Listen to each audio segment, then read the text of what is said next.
I gotta highly recommend these Rhino straps. We just did a trip from Chicago to Eureka Springs, Arkansas.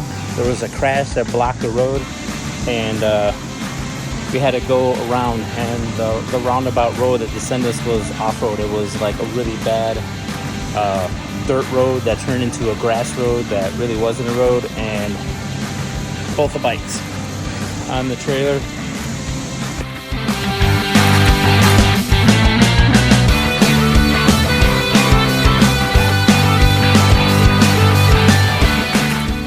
They were shaking, but they didn't come off, and they're still just as tight as they were.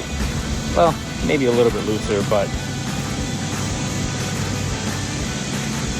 they're still strapped in pretty good. Pretty impressive. If you need some straps, Rhino USA, check them out.